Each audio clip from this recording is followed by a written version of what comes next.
Paulo, ele, nesta carta, escrita à igreja em Filipe, ele destacou o seu gesto de gratidão àquela igreja pelos cuidados que teve com ele nos momentos cruciais e difíceis no seu ministério. E ele disse algo muito interessante. Ele disse assim: fizestes bem, isso no versículo 14, fizeste bem associando-vos na minha tribulação. E disse: e sabeis também vós, ó Filipenses, que no início do Evangelho, quando parti da Macedônia, nenhuma igreja se associou comigo no tocante a dar e receber, senão unicamente vós outros. Porque até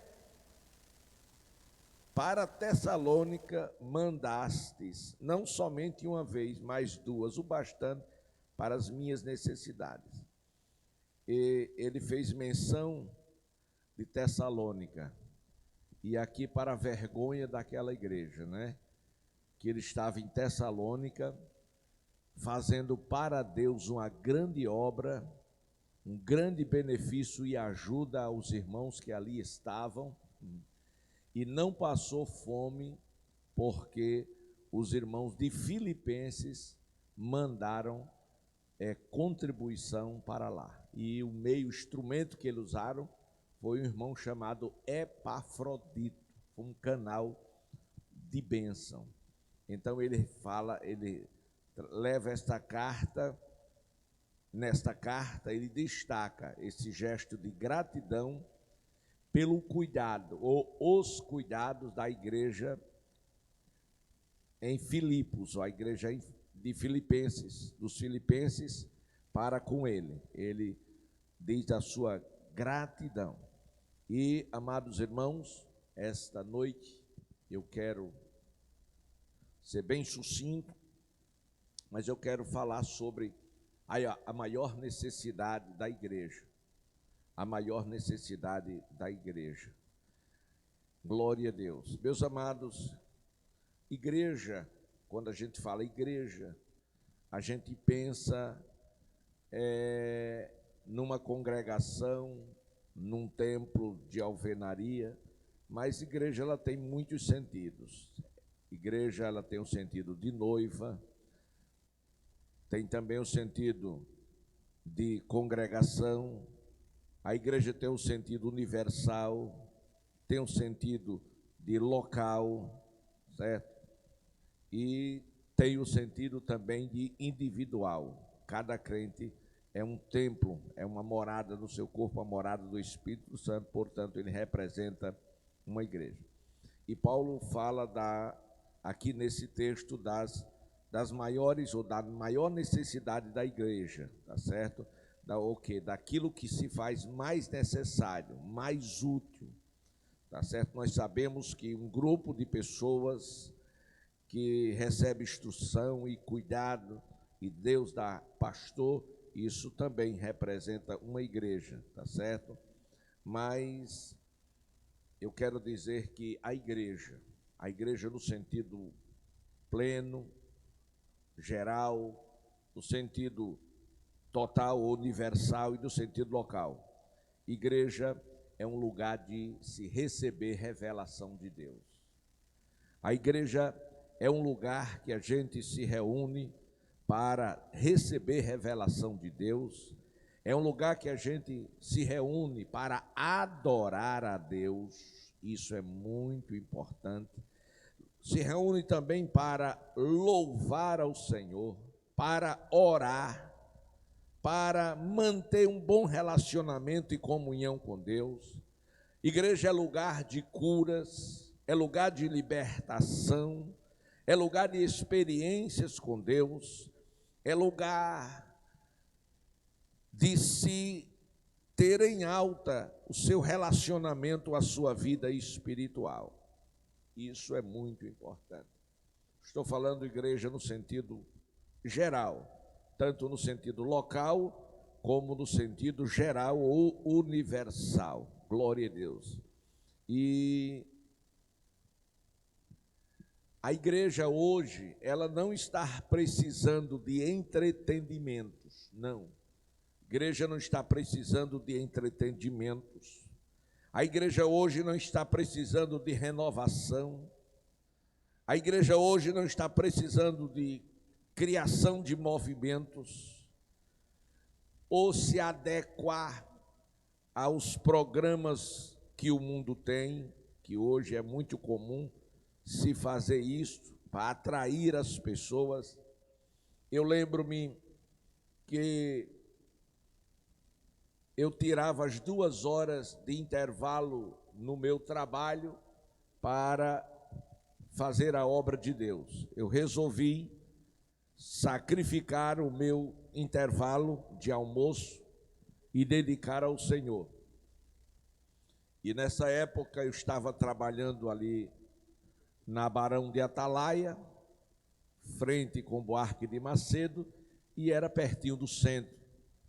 E eu consegui uma caixa de som, e eu pegava uma bolsa, colocava dentro uns CDs, e um trem lá de colocar na caixa, ligar e soltar um som, e um microfone, e literatura. Eu subia aquela ladeira chamada da Catedral, e ali na Praça Dom Pedro I, que é onde fica em frente à Assembleia Legislativa, eu colocava aquela caixinha de som, falava com o moço da banca de revista, ele me cedia o som, eu já tinha extensão, eu ligava lá o som, colocava para ir tocar os hinos espiritual, né, os hinos bonitos, e eu saía, ali era ponto de ônibus, na época, hoje não é mais, e eu saía ali distribuindo literatura para todo mundo. Quem estivesse ali, eu dava literatura e dizia, daqui a pouco começaremos uma grande concentração. Mas era eu sozinho. Glória a Deus. E eu distribuía, cobria aquela região ali, os que estavam no ponto ia para frente, tinha ali umas lanchonetes, eu ia lá, dava literatura. E depois voltava, isso eu gastava cerca de 30 minutos aproximadamente. Eu voltava para a caixinha de som, os hinos estavam lá tocando, eu baixava os hinos, deixava um fundo musical, pegava a Bíblia, abria e eu começava a pregar. E eu pregava até 1h30. Glória a Deus. Por quê? Porque 2 horas eu tinha que começar a trabalhar. E eu não podia prejudicar o meu trabalho. Glória a Deus. E eu começava a pregar o evangelho ali. E comecei a pregar. E Deus começou a abençoar. E Deus começou a fazer muitas coisas bonitas, maravilhosas. Glória a Deus.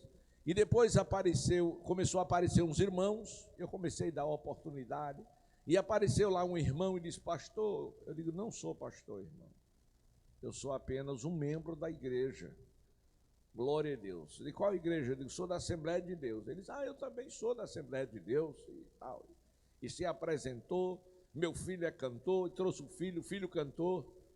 Achei muito bom a ajuda dele. Depois ele diz, olha, por que a gente não faz assim, alguma coisa diferente para atrair mais a atenção do povo? Eu digo, como assim? Aí ele disse, a gente traz uma cobra grande,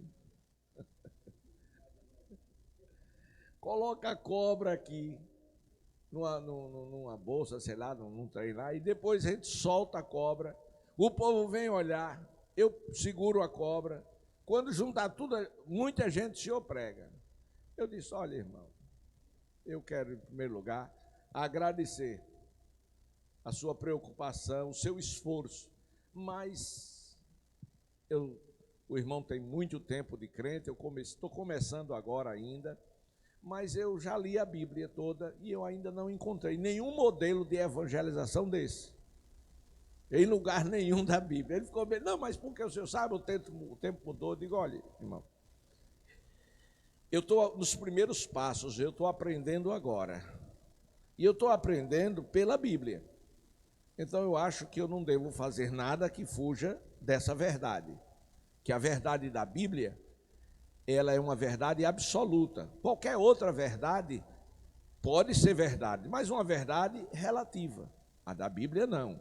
Ela é absoluta.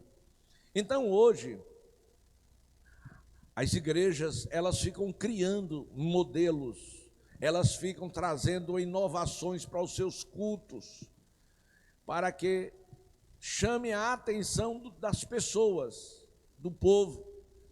Então, amados, a igreja não precisa disto aí, não. Tudo que nós precisamos é falar de Jesus segundo o Evangelho, segundo a palavra. Lê a Bíblia, porque somente as Escrituras é que tem o poder de transformar as nossas vidas e mudar. E mais nada, absolutamente nada. Então Paulo, ele está falando da sua alegria que ele sentia no Senhor, em Deus, porque por conta do cuidado, do amor, da responsabilidade, do carinho que os irmãos de Filipos tinham tido com ele. Então era uma forma dele estar reconhecendo o amor daqueles irmãos e entendendo que o amor que eles estavam pondo em prática era o amor de Deus derramado no coração deles. Por isso aqueles irmãos estavam fazendo o que fizeram com ele, diferente dos irmãos de outras igrejas por onde ele passou, contribuindo. Que esses irmãos, eles apenas quiseram receber, mas eles não se dispuseram a dar. Glória a Deus. E as Escrituras diz, coisa boa é dar, melhor do que receber. Então nós não precisamos mudar os marcos antigos. Nós precisamos simplesmente mantê-los. E o que é que nós precisamos para a nossa geração? O que é que nós precisamos para os nossos dias? É imitar única e estritamente a Jesus. Paulo, ele disse, sede os meus imitadores, 1 Coríntios 11, 1 e 2, como eu sou de Cristo, glória a Deus. Então, para que uma igreja possa segurar alguém na presença de Deus, ou seja, para que uma igreja possa segurar um crente, ela precisa de quê? De jejum, de oração e da palavra de Deus. Porque é através da palavra, é através do jejum, é através da oração que acontece o quebrantamento, a santidade e a espiritualidade. São exatamente essas três coisas que a igreja do século 21 está precisando: quebrantamento, santidade e espiritualidade. Diga comigo: quebrantamento, santidade e espiritualidade. Só isso e mais nada. Ontem, para mim, foi um dia de muito trabalho, como todos os outros dias, mas ontem excedeu aos demais dias de 2021. Ontem nós tivemos reunião com o ministério até 13h. 13h terminou a reunião com o ministério, todos os pastores do estado de Alagoas. Quando terminou, nós fomos para um almoço e depois do almoço voltamos para uma segunda reunião com as mesas diretoras e os conselhos. E terminando aquela segunda reunião, aí os conselhos saíram, ficaram apenas as mesas. Aí nós tivemos uma terceira reunião. A terceira reunião terminou 6 horas da noite, 18 horas. E eu recebi um documento para viajar para Boca da Mata, para empossar um novo pastor naquela igreja. Glória a Deus. Era 6 horas e eu tinha pouco tempo para chegar lá. Como eu estava desde muito cedo em movimento, dentro da mesma roupa, eu precisava de um banho, precisava ficar. E eu tive que ir em casa naquele trânsito e não estava nessa condição de viajar assim. Estava cansado, com muito sono. No dia anterior eu fui dormir 1 hora da manhã. Ontem tinha acordado de 4h40 da manhã. Então estava para viajar assim com sono. Glória a Deus. É uma coisa muito séria. Glória a Deus. Eu não consigo dormir quando tem alguém dirigindo. Eu durmo melhor quando eu estou dirigindo. Então eu digo, não é melhor não dirigir. Glória a Deus. Então eu digo, não, vou ligar para o Ageu. Deixei ele de sobreaviso e aí corri para casa. Tomei um banho bem rapidinho, não deu nem tempo de tomar café. E aí a gente, graças a Deus que o Ageu não dirigiu, ele pilotou, certo? Porque o carro só não voou porque faltou asa, mas ele foi perfeito, glória a Deus. Nós conseguimos chegar atrasados, mas há tempo de fazer o que precisava ser feito, porque era para chegar, a previsão era para chegar de 7, digo, e para chegar de 7 eu tinha que sair de 5h30. Eu saí da reunião de 6 para tomar banho, trocar de roupa, fazer tudo. Então terminei chegando lá 8 horas, faltava coisa de 5 minutos, mais 8 horas, mas foi muito bom, muito bom. Mas eu fiquei maravilhado, porque eu encontrei uma igreja, irmãos, uma igreja muito abençoada, uma igreja que está dentro disso que eu estou falando, uma igreja quebrantada, uma igreja santa e uma igreja fervorosa, uma igreja espiritual. Glória a Deus. Quando nós começamos a ministrar a palavra, irmão, parece que os anjos chegaram, todo mundo no culto. A igreja foi cheia da presença de Deus, a glória de Deus. Irmãos, se alegraram, pularam, gritaram, falaram mistério com Deus. Eu digo, meu Deus do céu, aleluia. É exatamente esse modelo de igreja que nós precisamos para a nossa geração, para os nossos dias. E eu saí dali magnificado. Eu esqueci até que estava cansado. Eu esqueci até que estava com fome. Glória a Deus. Como aqueles irmãos não estavam nos esperando. Era um povoado, cidade muito pequena. E aquela hora que terminou não tinha assim nada que a gente pudesse fazer refeição. Os irmãos também não sabiam que a gente estava chegando. E aí nós voltamos, mas alegre, feliz, que só o eunuco quando voltou para a África. Glória a Deus. Então, o que eu quero colocar aqui é que a maior necessidade da igreja é exatamente de um quebrantamento. Glória a Deus. E quando, meus amados irmãos, nós falamos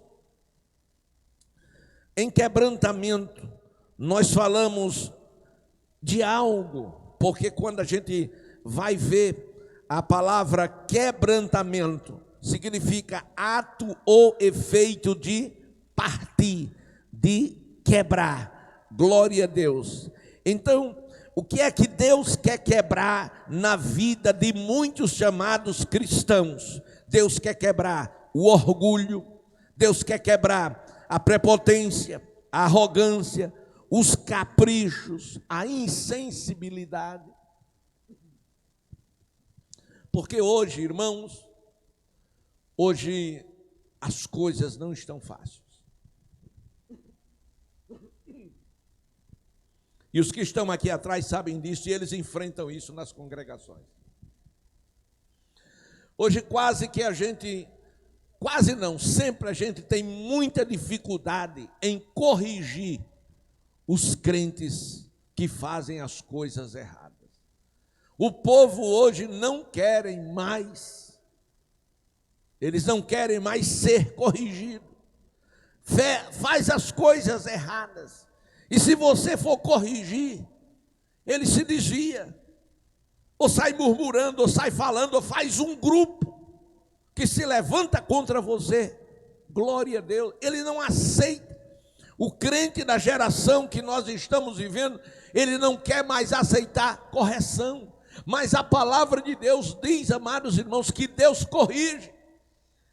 E corrige a quem Ele ama. Glória a Deus. Deus corrige. Aí eu pergunto, como é que Deus corrige? Deus corrige através daquele que Ele constituiu sobre a sua vida. Aleluia. Um crente quebrantado, ele aceita sim a correção. Quando aquele que Deus constituiu sobre ele diz, olha, você está errado. Você não pode fazer isso. Você não pode proceder desta maneira. Glória a Deus. Então Deus, tudo o que Ele quer para a sua igreja hoje, como a grande necessidade, é um quebrantamento. Glória a Deus. Deus nunca viu um povo tão insensível como está vendo no presente século na nossa geração. Nunca se viu. Aleluia.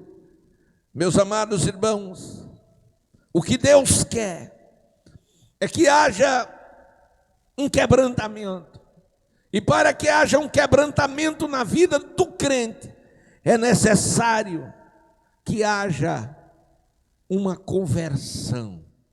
E uma conversão é uma mudança de quê? De atitudes. Hoje é muito comum nós perdemos o sentido de falar, mas nem sempre o que parece perda é perda, às vezes é livramento. Mas nós perdemos muitos crentes aqui, muitos mesmos. Por quê? Por conta das verdades que esses não queriam ouvir. Aleluia. Perdemos muitos porque não aceitam serem corrigidos. Pecam. Aí diz, olha, infelizmente o irmão precisa ser disciplinado. Diz, eu não aceito. Eu vou embora daqui. Aqui não dá para mim. E muda para outro ministério, para outra igreja. Ora,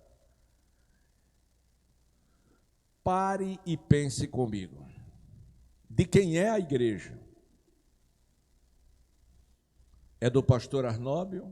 Não. E a outra igreja que você está indo, de quem é? É do pastor João? Não. A igreja é de Jesus. É de Jesus.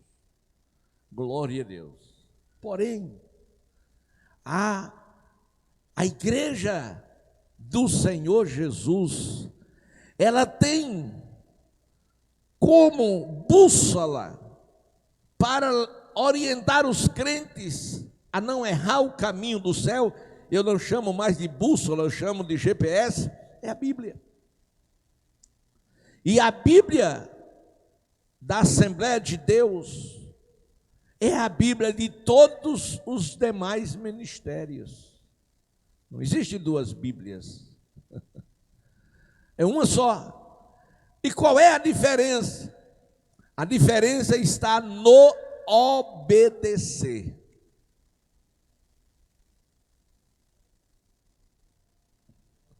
Quando a gente obedece, não importa onde você está. Se você estiver num ministério ou igreja que esteja fora dos padrões de Deus, fora dos padrões da Bíblia, mas você quer ir para o céu, Deus vê o seu coração. O que é que Deus faz? Deus vai lá e lhe tira e coloca em um lugar que você não erre o caminho do céu. Aleluia. Aleluia. Meus amados e queridos irmãos, é um assunto muito complexo, mas eu vou dar só assim uma pequena luz para vocês. Jesus, ele disse o seguinte, que um cego, ele não pode guiar outro cego, Por quê? Porque ambos caem no abismo. O que foi que o Senhor quis dizer? Que um líder, que um pastor, que não tem revelação de Deus, que não tem um coração quebrantado, que não tem uma vida santa, que não tem uma vida espiritual confirmada por Deus, ele não pode levar ninguém para o céu. Mas é o pastor que leva para o céu? Não. Mas é ele que tem a responsabilidade de ensinar o caminho e no caminho.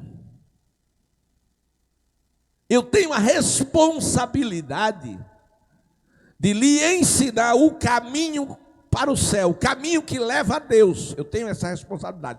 Mas a maior responsabilidade não é dizer a vocês como faz para chegar no céu. É eu estar no caminho, dizendo, é por aqui, vem comigo. Aleluia. Imagina, se eu falo para vocês de santidade e eu vivo como um pecador. Aleluia. Como?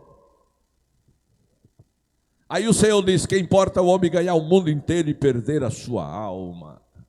Aí o Senhor chama de hipócrita. Não, irmão. Quem tem um coração quebrantado, ele não apenas tem convicção das verdades da Bíblia, ele não apenas tem o conhecimento, ele não apenas pratica os rituais, não. Ele vive a presença de Deus. E é muito simples. Você vê se Deus está ou não na vida de uma pessoa. Tem pessoas que têm dificuldades. Tem pessoas que têm dificuldades. Mas quem tem o Espírito Santo não tem dificuldade não de olhar assim e dizer, ih, rapaz, está longe. Aleluia. Glória a Deus. Nós estávamos aqui, isso coisa de 2 anos atrás, e um desses ônibus que faz aquele trabalho que leva trabalhadores para a usina, passou por aqui e arranhou um carro de um obreiro. E arranhou e acelerou. E o obreiro, quando chegou, disse, foi um ônibus. O obreiro pegou o carro, meu irmão, e saiu atrás doido. Disse, vou pegá-lo. Graças a Deus que não achou, graças a Deus. Um obreiro. Glória a Deus. E quando ele voltou, tinha um lado do carro assim todo amassado, e chegou outro obreiro. Disse, rapaz, se eu pego um motorista desse, eu dava-lhe um papoco tão grande. Eu fiquei olhando assim e pensando, o que é que ele está pregando na igreja?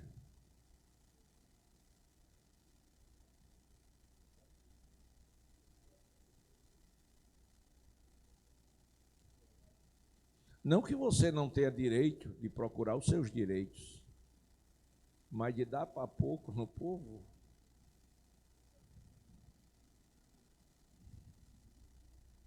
Escute, deixa eu fechar a Bíblia, que eu disse que não podemos nos demorar muito.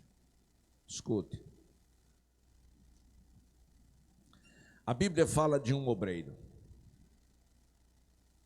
Ele não era apóstolo. Ele não era missionário. Ele não era profeta. Era simplesmente um diácono. Mas esse diácono, ele foi escolhido pelo povo, pela igreja, reconhecido, porque é a verdade que a escolha é de Deus, para realizar uma grande obra com o povo, que essa é a missão do diácono. E a Bíblia diz que este homem, Porque foram 7, eu estou falando de um. Este homem, ele era um homem de boa reputação. Ele era um homem cheio de fé. E ele era um homem cheio do Espírito Santo. Ele foi separado.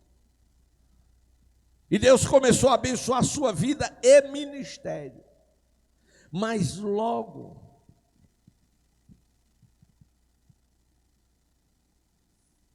prenderam ele. Não por ele ter sido malfeitor. Ele foi preso como malfeitor. Mas não era malfeitor. Aleluia. Ele foi levado pelo Sinédrio para ser julgado, que o Sinédrio era composto de 70 mais um, que tomava todas as decisões religiosas e cíveis de Jerusalém. E ali,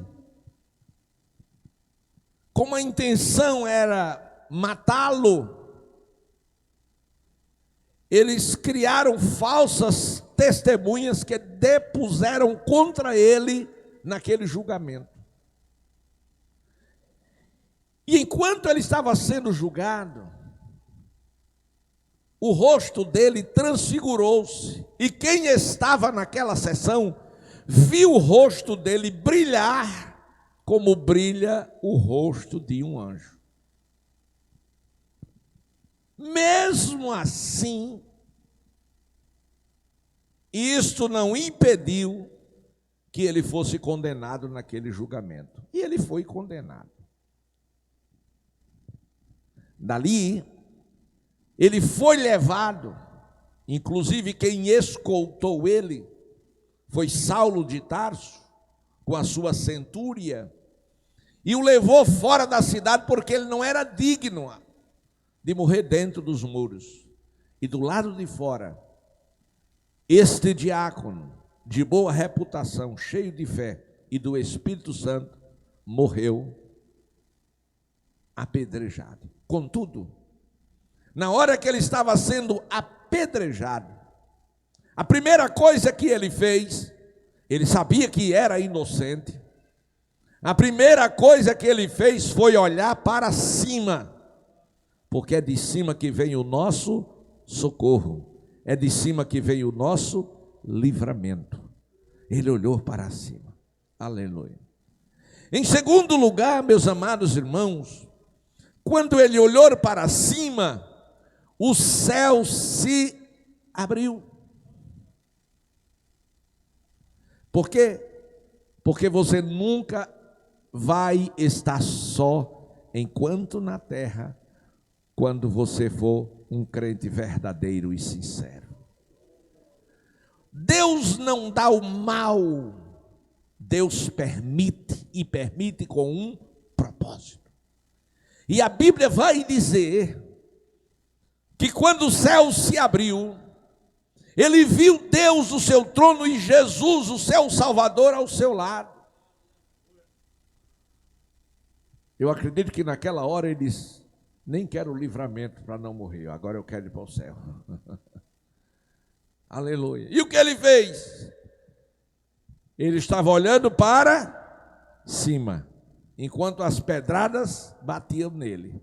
Agora ele olha para os seus algozes. E o que ele fez? Ele diz: olha, escutem-me, eu estou vendo o Messias de vocês. Olha ele ali. Mas era só ele que estava vendo. Porque as coisas espirituais não são para os carnais, são para os espirituais. Aqueles que estavam matando sob ordem de Saulo, eles estavam pensando que estava fazendo um bem para Deus, e não sabia que eles estavam a serviço de Satanás. Glória a Deus. Agora entenda, porque Deus permite determinadas situações a um justo, a um crente fiel e sincero e verdadeiro. Você vai entender. Aleluia. Esse moço era crente, ele tinha um coração quebrantado, é o que nós precisamos. A maior necessidade hoje na igreja é quebrantamento. Então nós precisamos de crentes quebrantados, crentes que suportem passar pela tempestade, enfrentar o sol causticante e enfrentar os desertos. Porque tem pessoas que só sabem ser crente quando tudo está bem. Na hora que as coisas dão errado, se revoltam e diz: não dá mais certo isto para mim. Mas a Bíblia vai dizer que Estevão, ele disse: olha, olhou para eles, disse: estou vendo o Messias de vocês. Em vez daquela turma se converterem, eles não se converteram. Por quê? Porque o coração deles não estava quebrantado, estava mais duro do que o de Faraó.